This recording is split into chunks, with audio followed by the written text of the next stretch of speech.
Were you starting the questions, or was I starting the questions? Well, since you asked the question, let's just launch right into the loop as we talk about questions. Or will we talk about the questions today on Curiosity Continuum?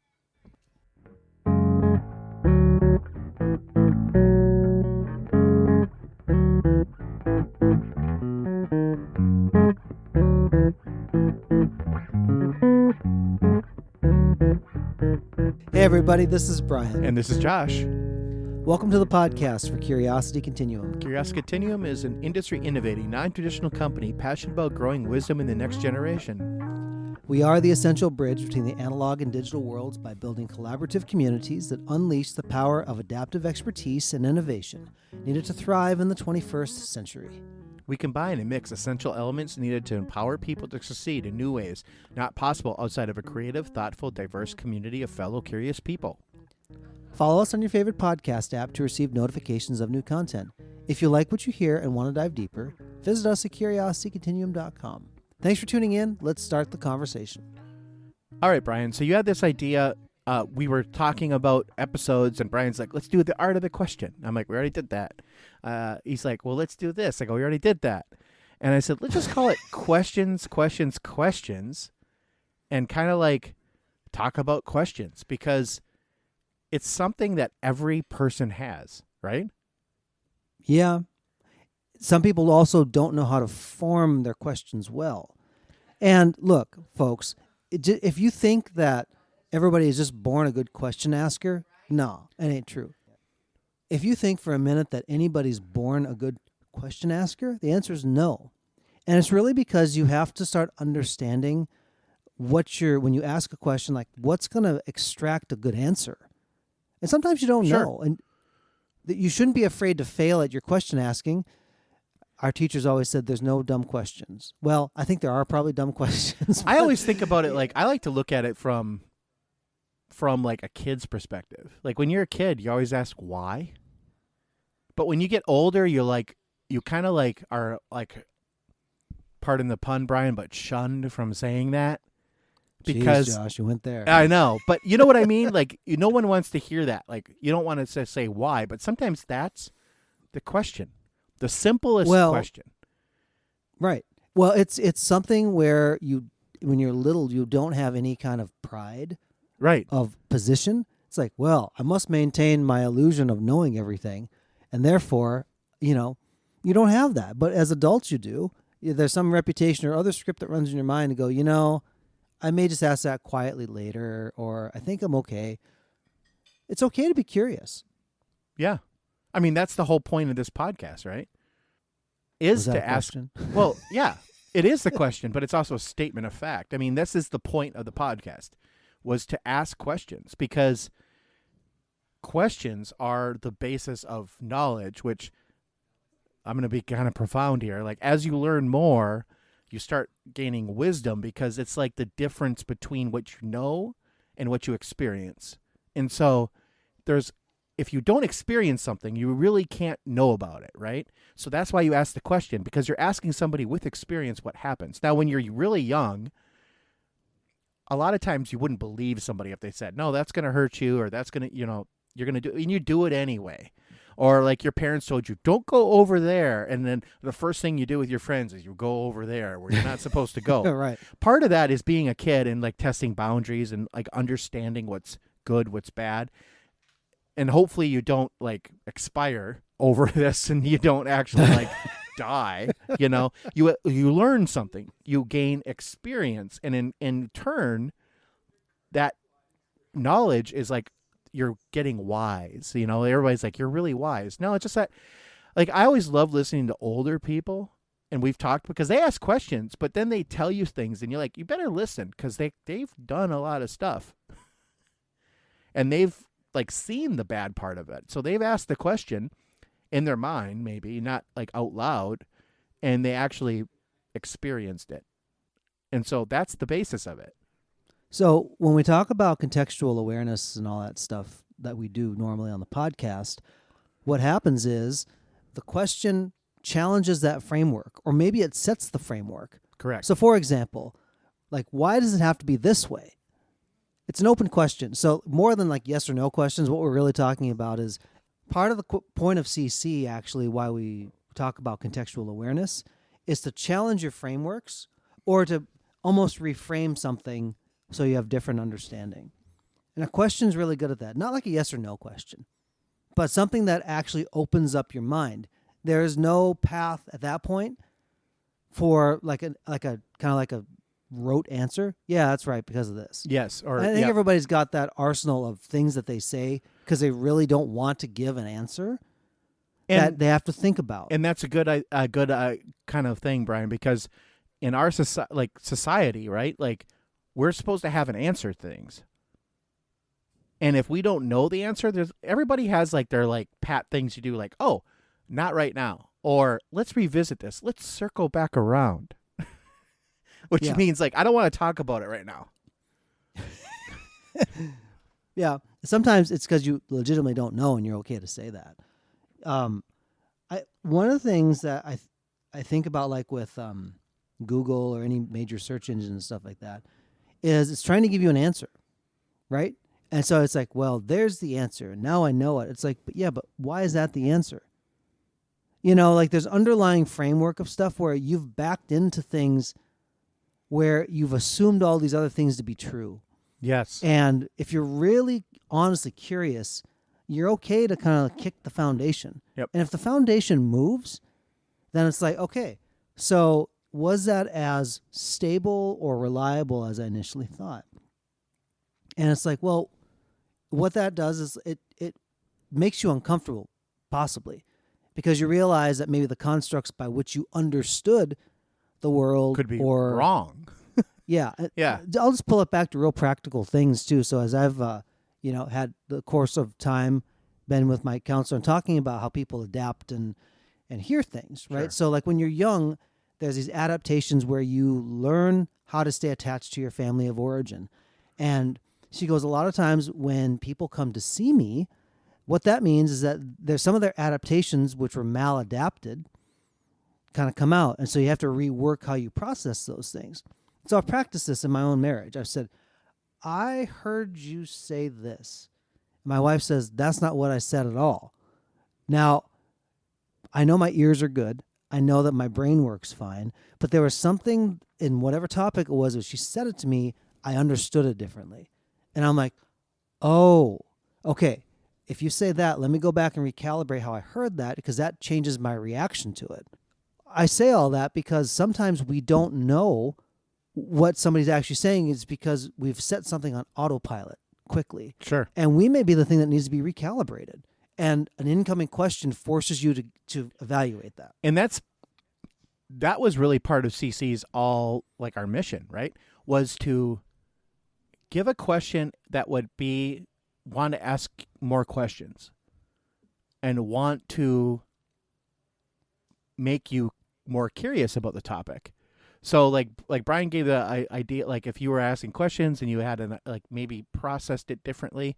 I just remember this one thing when I was a kid with my dad, and I don't even know how old I was. I don't even know if my dad remembers this, but I was young for sure.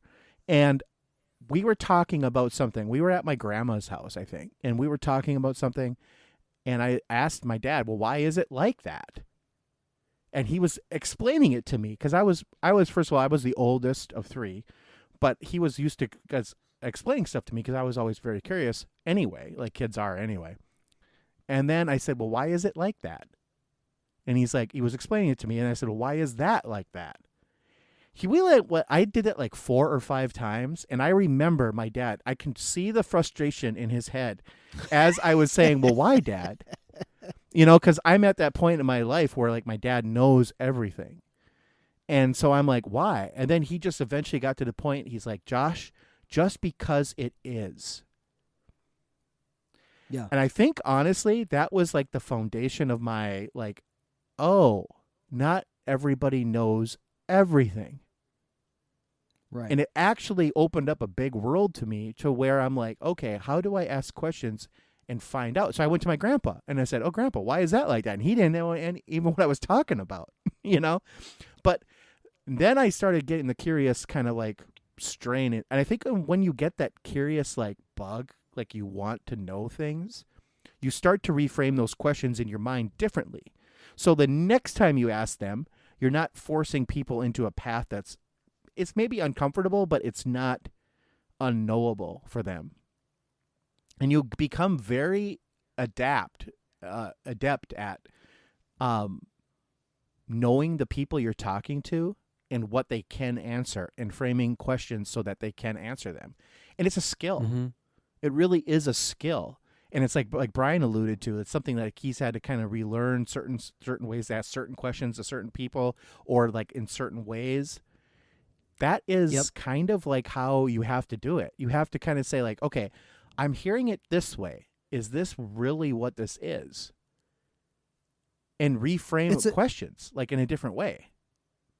What it is, it's an invitation to the other person to engage in a conversation. Right. Now, they may not want to. You may have really burning curiosity on something. And it just doesn't happen. And it's because they don't want to talk about it. And then like, okay, so I got to move on. Right. Or we can talk about something different. Maybe not so heavy or something like, sometimes it's not heavy at all. It's just something somebody doesn't want to talk about. Right. So the thing here, when we say questions, you have a bank of them.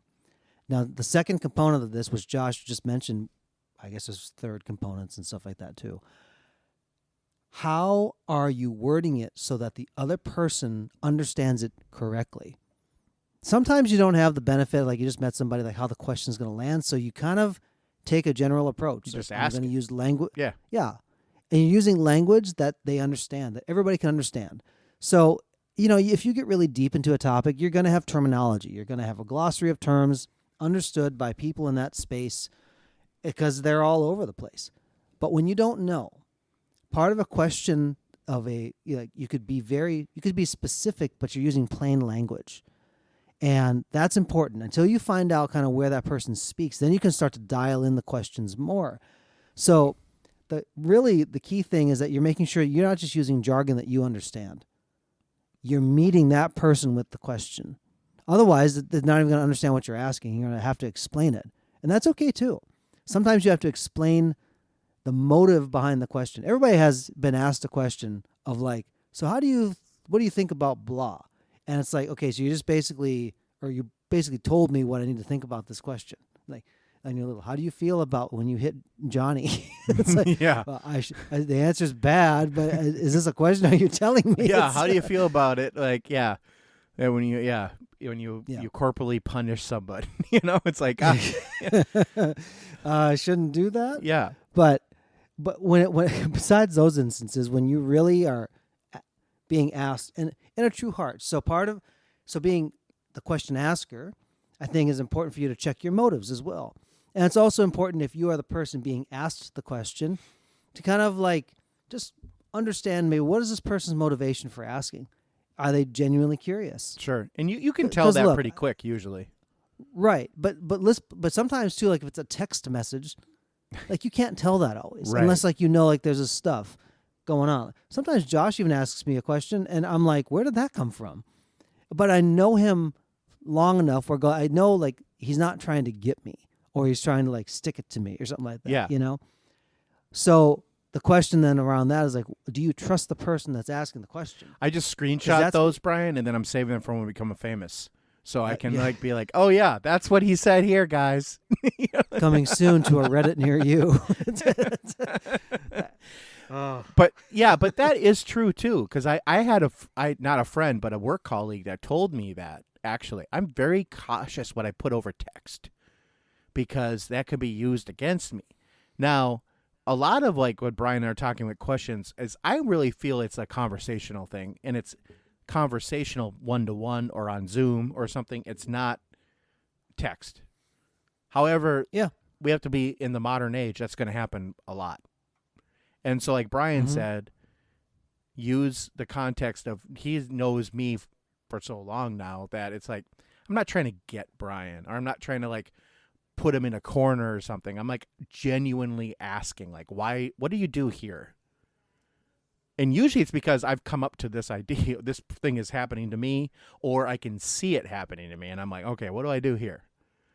Mm-hmm. You know, and that's really quick. You got to weed that out quickly. But I think part of it is too is as just in general, people should try to be less, I don't know how to put it, less skeptical of other people and their intentions.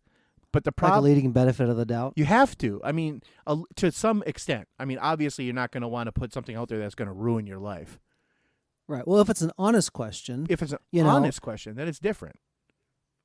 So here, as you're saying that, this is where, and forgive me, folks, this doesn't get edited out. I say so a lot now when I'm leading into conversations. I need to really work on that. So hold me accountable, people. Here we Right. go. Okay. Bear with me. This has come to me as we've been talking about this. The question is really like the balance point on like a teeter-totter, right? And on either side of that is going to be a question asker and a question answerer, right? On one side, you have to say, what frame am I coming into? So that question will frame it if you're looking from the question asker to the person you want an answer from. Say, okay, I'm asking this because I bring this frame, and I want to bring it to them so they can come back with me with an answer. At the same time, though, that question asker is bringing their frame, but they're also looking at through that frame to go, why are they asking me this question? By what approach are they coming from? Like, what do they believe? Where are they at in their life? All that kind of stuff. It is a two-way frame that if they meet in the middle, you have to talk at it and around it and towards it so that you have a meeting of the minds. That's a conversation, I guess, right? Yeah. I mean, that's a conversation. Let's leave it here, Josh. I think I've talked. We've I'm both done talked talking. a lot, but I think that's a great spot to leave it. Let people think about it. Think of some questions. Until next time, this is Brian. And this is Josh. For Curiosity Continuum.